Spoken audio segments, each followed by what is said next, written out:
있는 사람 구입하지 못하신 분은 사무실에 한번 들려봐 주시기를 바라고, 주보에 매일매일 우리가 읽을 성경 본문 사사기를 이렇게 따라서 한 주간 묵상 이어가시기를 바랍니다. 사사기 말씀에는 반복되는 구조가 있습니다. 지금 여러분에게 보여드린 이 도표대로 이스라엘은 범죄합니다. 그러면 하나님께서 징계를 가하시죠. 그러면 그 징계가 너무 괴로워서 이 백성들이 부르짖습니다.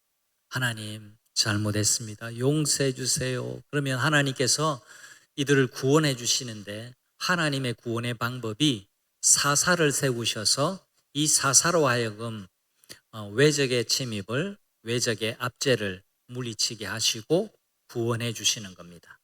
오늘 본문에 의하면 오늘 본문의 주인공은 기드온이에요. 그러면 평화가 찾아오게 되는데, 근데 계속 평화가 이어지면 얼마나 좋겠습니까? 그런데 이 백성들이 망각합니다. 또 하나님을 잊어버리고 불순종하고 또 범죄하고 징계받고 또 부르짖어 회개하고 또 하나님께서 구원해 주시고 또 이들이 평화 가운데 망각합니다.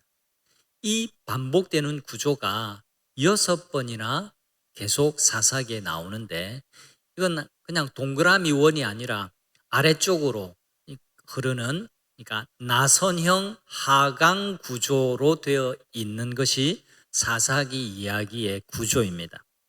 한 바퀴를 돌 때마다 조금 더 아래로 내려가는 나선형 하강 구조예요. 죄가 반복할수록 이스라엘이 겪는 고통이 더 깊어지고 그들의 영적인 무감각함과 영적인 무지도 더 심해지고 있습니다. 그게 사사기 이야기입니다. 자, 오늘 6장을 펼쳤는데 6장 1절로 되돌아가서 제가 설명을 이 도표 그림으로 보여드린 나선형 하강 구조를 설명해 보도록 하겠습니다. 이스라엘 자손이 또 여호와의 목전에 악을 행했어요. 또라는 말이 중요합니다. 한 번 더라는 말입니다. 처음이 아니라는 말입니다. 범죄했습니다. 1절입니다. 여호와께서 7년 동안 그들을 미디안의 손에 넘겨주시니, 어떨 때는 미디안에, 어떤 때는 가나안에 이렇게 하나님께서 넘겨주셨어요. 그러니까 그들을 통해서 그들을 막대기로 삼아서 압제를 하게 하셨다. 이게 징계입니다. 설명드린 대로 또라는 말은 반복적이라는 겁니다. 그리고 이게 7년 동안이라는 시간이 나오는데 다른 때에 비해서 비교적 짧은 기간이었습니다만 그 고통은 극심했습니다. 미디안이 어떤 나라인가? 미디안은 요단강 동편에 있는 유목민들인데, 요단강 동편에만 있지 않고 요단강을 넘어와서 이스라엘이 정착했던 가나안 땅을 점령해 가기 시작을 했습니다. 2절을 볼까요? 이스라엘은 평지에서 산으로 쫓겨났다라고 말합니다. 여러분, 어디가 정착하기가 좋습니까? 평지죠. 근데 평지에서 살기 어려워지면 산으로 갑니다. 산으로 가서 거기 물이 없으니까 웅덩이를 파서 물 저장소를 만들고 거기 굴을 찾아서 들어가서 살고 거기서 산성을 만들어서 자신들을 보호하고 살았다라고 말합니다. 3절에 보니까 파종할 때, 씨 뿌릴 때마다 떼거지로 몰려와서 짓밟았다. 그러니까 먹을 게 자연이 없지요. 그러니까 이 미디안이 얼마나 잔인했는지, 얼마나 지독했는지를 보여주는 장면입니다. 4절은 그냥 시간상 넘어가도록 하겠습니다. 5절에 보면 그 미디안의 규모가 얼마나 컸던지 메뚜기 떼와 같았다라고 말해요. 그리고 그들이 타고 온 낙타가 무수했다, 헤아릴 수 없었다라는 말입니다. 여러분, 낙타는 우리가 익숙하지 않은 동물이어서 느낌이 별로 없는데요, 이 사막 지형에 그리고 메마른 땅의 낙타는 매우 유용한 운송수단, 이동수단이었습니다. 그러면 사람이 걸어가는 게 빨라요? 낙타 타고 가는 게 빨라요? 걸어가는 게 빨라요? 자동차 타고 가는 게 빨라요? 다 같은 이야기라고 보시면 됩니다. 여러분, 군대가 그리고 이동을 하는데 낙타를 탄 군대가 무수히 많았다라고 하는 것은 이 낙타가 가서 정복하고 그 다음에 초토화시키고 쑥대밭을 만들고 또 이동해서 또 쑥대밭을 만들고 그랬다라는 겁니다. 그게 가사까지 이르렀다는 말은 이 부산 지역만이 아니라 양산도 정복하고 또 서쪽으로는 목포도 정복하고 광주도 가서 쑥대밭을 만들었다라는 설명으로 이해를 하시면 됩니다. 자, 6절을 보겠습니다. 이스라엘이 미디안으로 말미암아 궁핍함이 심한지라. 짧은 구절이지만 이 굉장히 종합적인 표현이에요. 궁핍함, 7년 정도만 이 미디안이 괴롭혔지만 얼마나 지독했는지 궁핍함이 심했다라고 말합니다. 이에 이스라엘 자손이 여호와께 부르짖었더라. 아까 뭐라고요? 징계 다음에 뭐라고요? 부르짖어요. 회개하는 겁니다. 부르짖었더라. 이때 하나님은 구원자를 세워주십니다. 어떻게 세우신다고요? 사사를 세우시죠. 그 구원자가 바로 기드온입니다. 오늘 때마침 기드온 협회 후원주일가 맞물렸는데 제가 의도한 바는 아니지만 기드온 협회 후원주일 몇 달 전에 정해놓고 오늘 본문이 딱 맞추어졌습니다. 오늘 말씀은 이 나선형 하강 구조의 사이클이 다시 구원의 자리로 들어서는 지점입니다. 오늘 말씀의 핵심 구절은 12절 말씀인데요.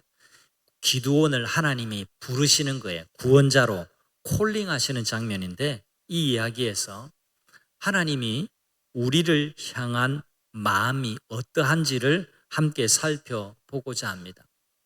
자, 여러분, 우리가 살아가면서 중요한 서류에 서명을 해야 할 때가 있습니다. 집을 살 때나 팔 때나 또 병원에서 매우 중요한 수술을 받기 전에는 그 계약서 혹은 설명서 부분을 꼼꼼하게 읽습니다. 그냥 쓱 지나고 이렇게 본 듯 만 듯 그렇게 하지 않죠. 다시 읽고 조항을 하나하나 짚어가면서 확인을 합니다. 중요한 일일수록 한 번의 설명으로 끝나지 않는 경우가 굉장히 많아요. 하나님이 기드온을 만나주시는 장면, 기드온의 입장에서는 이게 보통의 순간이 아니라 그 인생에 엄청나게 중요한 순간이었습니다. 어느 날 기드온에게 여호와의 사자가 찾아와서 이렇게 말했습니다. 큰 용사여. 우리 성경 12절의 핵심 구절을 같이 한번 해보겠습니다. 저를 따라해 주실까요?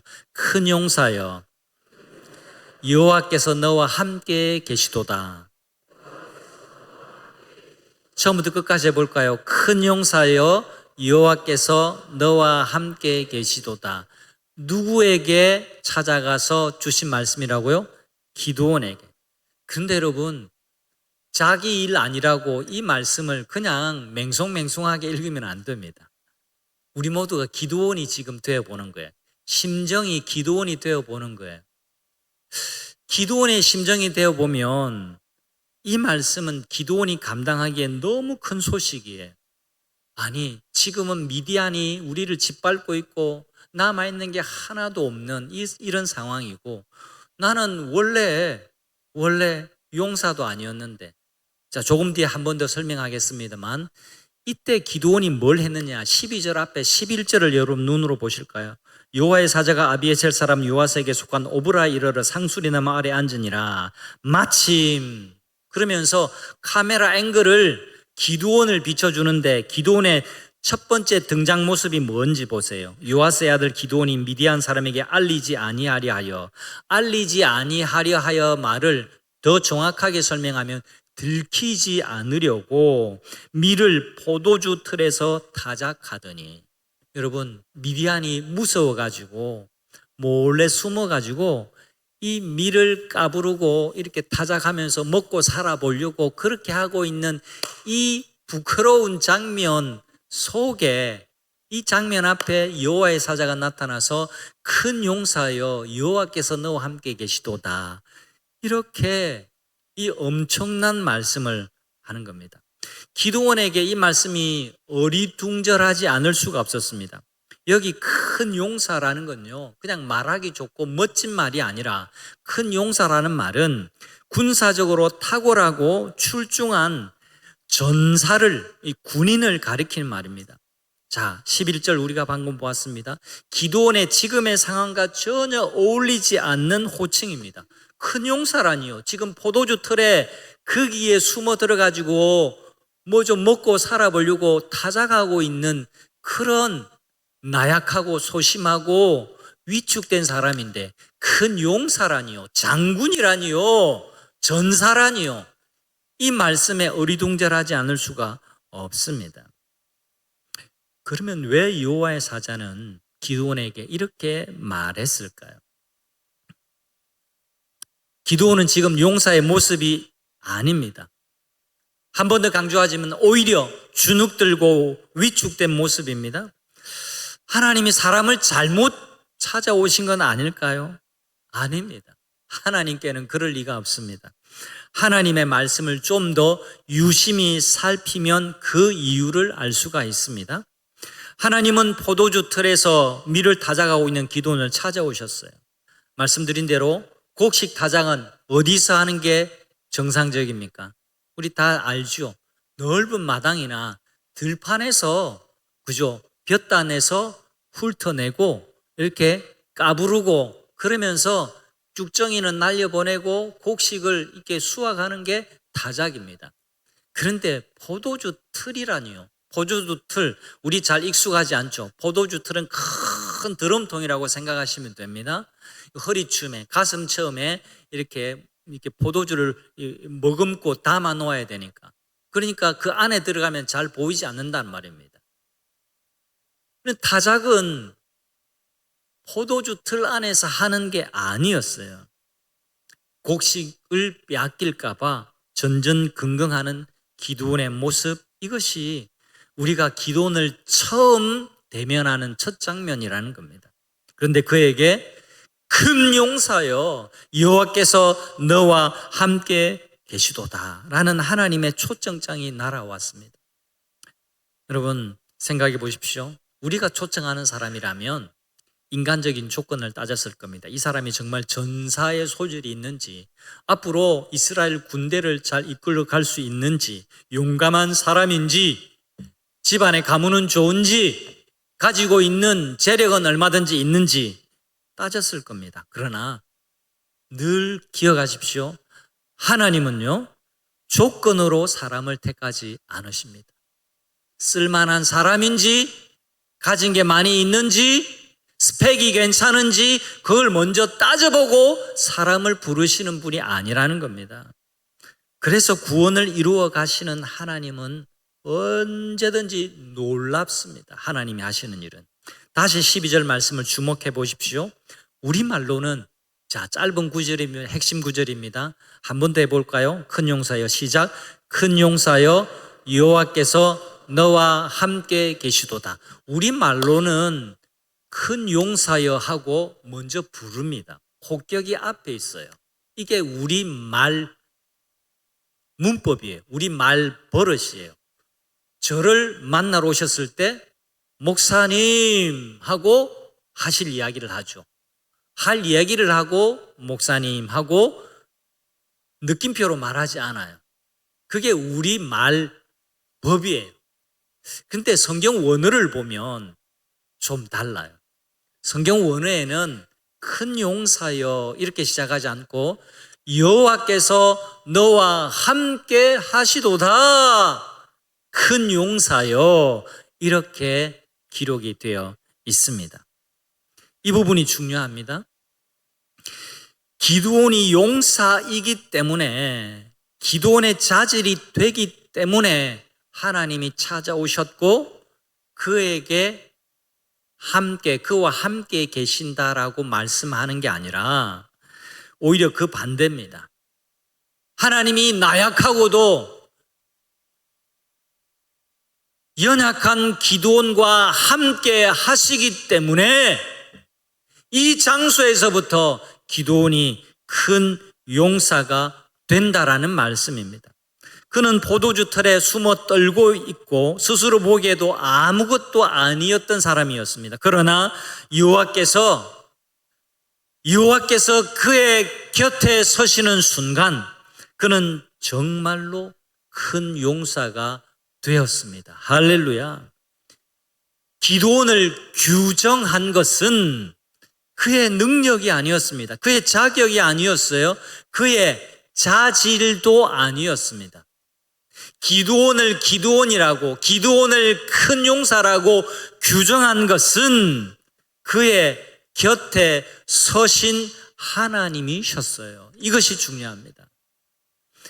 기드온에게 필요했던 것은요, 자신의 연약함, 자신의 지금 처지를 정확하게 똑바로 바라보는 것이 아니었습니다.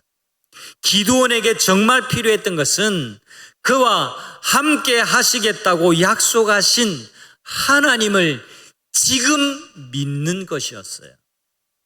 그런데 그 믿음은요,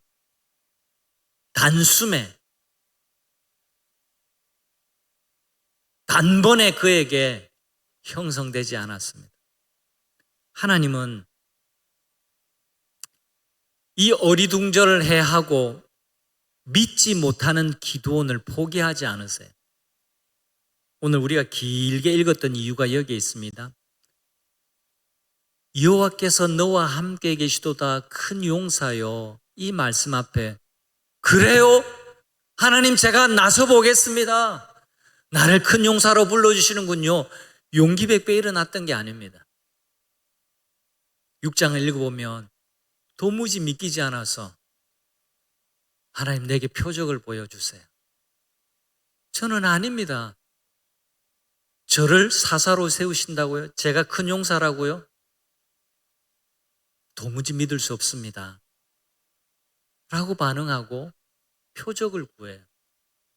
그리고 또 하나님께서 표적을 보여주세요. 또 하나님의 말씀해 주세요.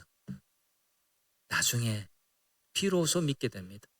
처음에는 의심했습니다. 확신이 들지 않았어요. 그러나 하나님은 이 의심하는 기드온을 포기하지 않으시고 이 의심에서 확신에 이르기까지 기드온을 기다려주시고 기드온을 이끌어주시고 기드온에게 거듭 말씀해 주셨습니다. 기드온은 자신이 큰 용사가 될 것이라고 처음에는 믿지 못했습니다. 그래서 표적을 구했죠. 하나님 나무라지 않으시고 그의 흔들리는 마음을 붙들어 주셨습니다. 그리고 그 반복된 응답 끝에 오늘 결론의 말씀에 기드온이 제단을 쌓고 거기 표적을 보여주셨던 그 자리를 여호와 샬롬이라고 이름 붙이는 거예요. 여러분, 전에 말씀을 준비하면서 이 이야기가 떠올랐습니다. 제 경험이 떠올랐습니다. 제 경험이 곧 여러분의 경험이기도 해요. 여러분, 아이에게 자전거 타는 법을 가르쳐 주신 분들이 여기 계시죠. 우리 중고등부 여기 앞에 앉아 있는데 자전거 탈 줄 다 알아요? 처음부터 나는 페달에 발을 딱 올렸을 때부터 멋지게 잘 탔다 하는 사람 손 한번 들어보세요. 그래, 손 내리세요. 그래요. 손 들어줘서 고마워요.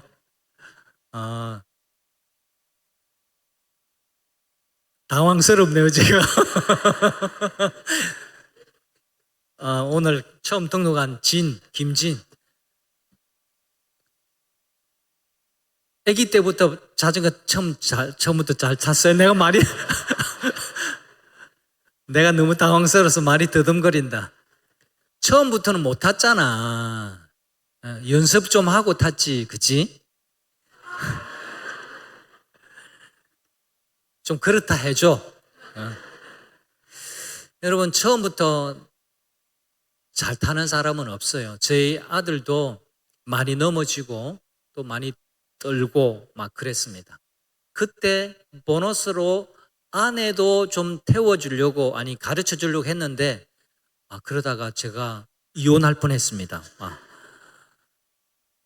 처음부터 잘 타는 사람은 없어요. 아이도 막 페달에 발을 올리기도 하고 놓으면 안 돼, 놓으면 안 돼요 그러면서 배우기 시작하죠. 그러다가 잡고 있지 않으면서 아빠 잡고 있다고 하면서 또 막 타게 그렇게 합니다. 혼자 타다가 또 넘어지기도 해요. 무릎도 까이기도 하고 자전거와 함께 몸이 땅바닥에 그냥 붙기도 하고 그럽니다. 그래도 부모는 어떻게 합니까? 잘할 수 있어. 한 번 더 해봐. 조금만 더 하면 할 수 있어. 그리고 또 보냅니다.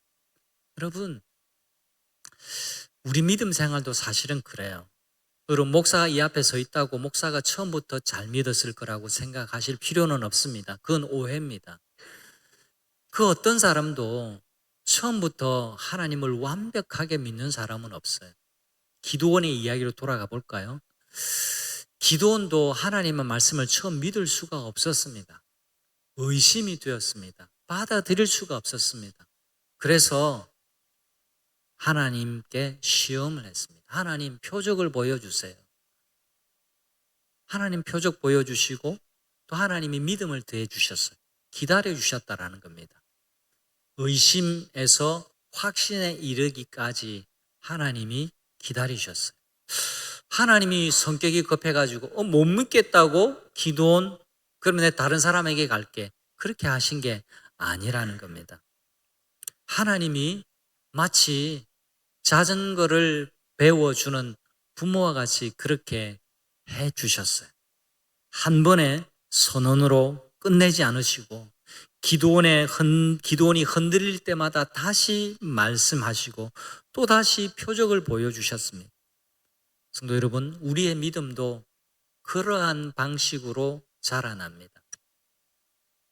오늘 예배에 왔지만 여전히 하나님이 잘 믿어지지 않는다라는 분도 어쩌면 여러분 가운데 계실 수 있습니다. 설교를 듣기는 하지만 사사기의 말씀을 묵상하기는 하지만 이 말씀이 성경에 있는 것인 줄은 알겠는데 나에게도 이 말씀이 그대로 적용이 될까 하고 의심이 드는 단계도 있습니다. 하지만 하나님은 우리를 다 이해하세요. 의심한다고 우리를 갖다 내버리시지 않습니다. 포기하시지 않습니다. 우리를 넘기시지 않습니다. 우리의 의심이 확신으로 성장하기까지 하나님은 기다려 주세요. 아브라함도 모세도 오늘 우리가 읽고 있는 기드온도 단번에 흔들리지 않는 믿음을 갖추지 못했습니다. 하나님 말씀을 듣고 다시 묻고 다시 확인을 받으면서 조금씩 믿음이 성장해 갔습니다. 여러분, 우리에게 확신이 들지 않는 때가 있습니다. 그러나 하나님은 그런 우리의 연약함을 아시고 우리가 확신을 가지고 하나님의 말씀을 붙들 수 있도록 다시 다가와 주시고 한 번 더 말씀해 주십니다. 이 자리에 앉아 예배를 드릴 때마다 하나님이 나에게 다시 다가오고 계신다라는 것을 열린 마음으로 하나님을 맞이하는 여러분 되시기를 바랍니다. 여러분들께서는 평소에 어디에 무엇에 더 집중하고 계세요? 자신의 연약함입니까? 아니면 나와 함께 하시는 하나님입니까? 이 굉장히 중요한 질문입니다. 여러분은 어디에 더 집중하고 살아가고 계십니까? 가진 것 없는 나 자신, 탁월하지 못한 내 모습, 여기에 집중하고 여기만 바라보고 살지 않으시기를 바랍니다.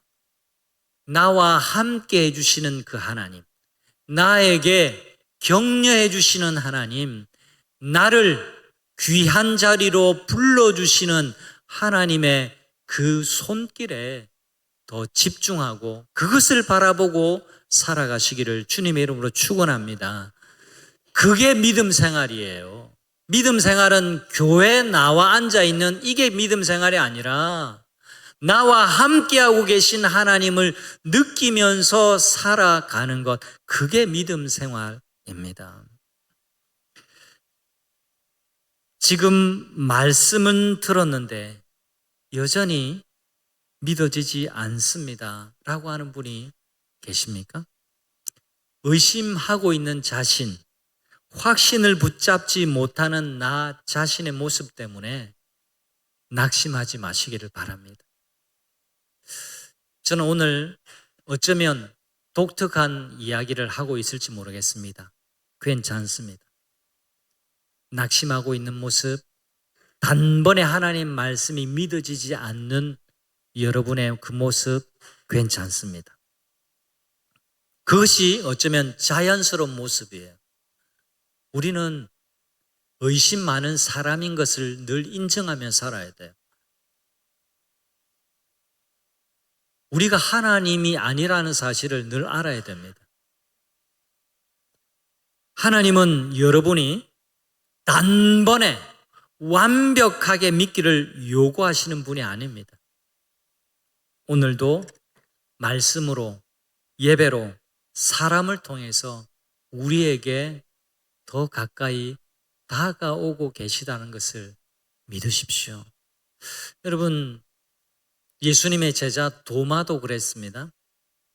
우리가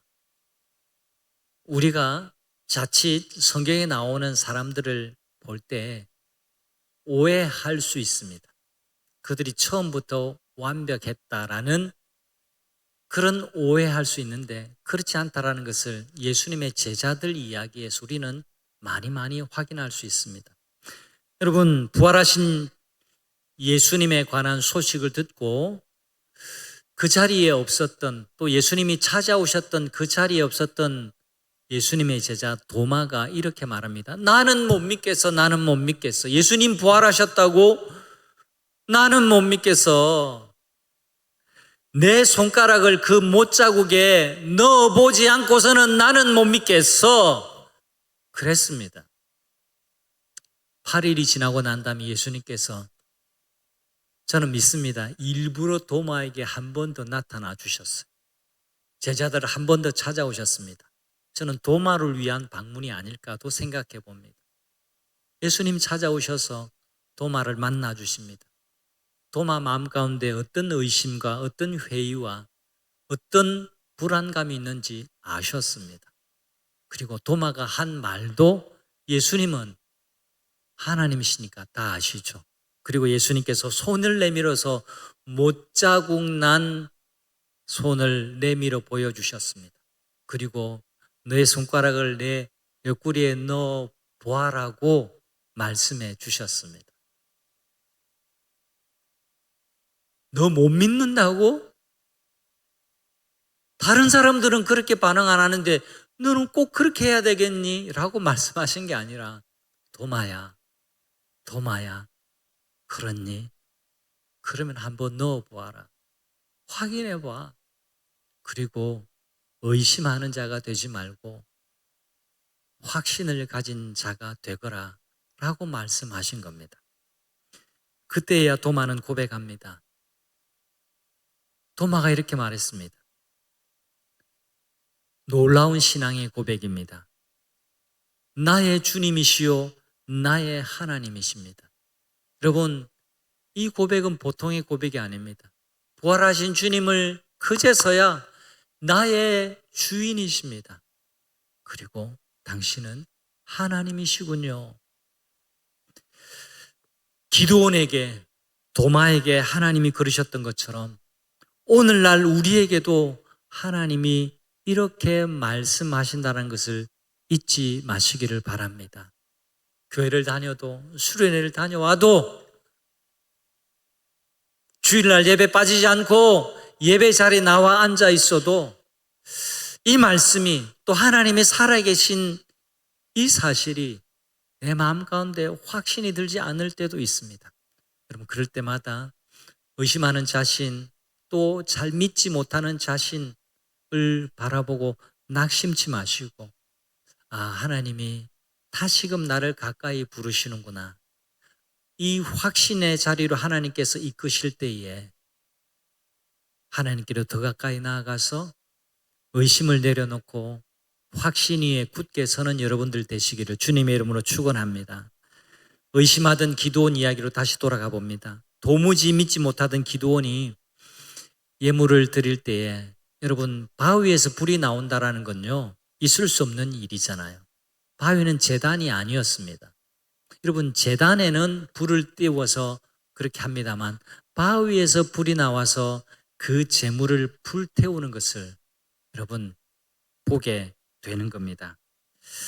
여러분, 이 기적을 보면서 그곳 이름을, 거기에 제단을 쌓고 그곳 이름을 여호와 샬롬이라고 지었다라고 말합니다. 여러분, 그만큼 이 사건이 그 인생의 전환점이 되었다라는 거예요. 여러분, 여호와 샬롬이 무엇입니까? 여호와는 나의 평강이시다라는 겁니다. 여호와가 나의 평화가 되신다. 성도 여러분, 여러분의 삶의 자리에도 같은 하나님이 계심을 믿으시기를 바랍니다. 오늘 믿어지지 않아도 괜찮습니다. 하나님은 여러분이 그 이름을 고백할 때까지 포기하지 않으시고 하나님은 여러분에게 다가가실 겁니다. 이번 한 주 그 다가오심에 귀를 기울여 보시기를 바랍니다. 귀를 기울여 보시면 기드온에게 하셨던 그 말씀을 우리에게도 해주고 계심을 믿을 수 있습니다. 여호와가 너와 함께 계시도다. 큰 용사여. 어쩌면 지금의 우리 모습이 포도주 틀 속에 숨어 들어가지고 먹고 살아보겠다라고 곡식을 이렇게 타작하고 있는, 그게 우리의 모습일 수 있습니다. 그러나 하나님이 그 부끄러운 현장에, 그 나약한 현장에, 그 무기력한 모습을 바라보시면서 우리에게 정반대의 말씀을 해주세요. 여호와가 너와 함께 계시도다. 큰 용사여. 여러분, 나를 규정하는 것은 나의 시선이 아니고 나의 말이 아닙니다. 진짜 나를 규정하는 것은 하나님이라는 것을 기억하십시오. 하나님이 나에게 말씀해 주시면 그 말씀이 진리가 되고 그 말씀이 놀라운 선언이 되고 그 말씀이 내게 놀라운 기적이 될 줄 믿습니다. 그래서 오늘 저는 인사말을 기적입니다라고 말하고 싶었습니다. 여러분, 이 한 주간 하나님이 펼쳐주시는 기적을 만나는 여러분 되시기를 바라고, 하나님이 여러분과 함께 하고 계심을 믿고 나아가십시오. 그러면 우리가 큰 용사가 될 것입니다. 여러분을 전혀 다른 존재로 하나님이 변화시켜 주실 줄 믿으시고 이 한 주간도 믿음으로 살아가는 모든 성도님들이 되시기를 우리 주님의 이름으로 축원합니다. 아멘. 자리에 일어나셔서 우리 결단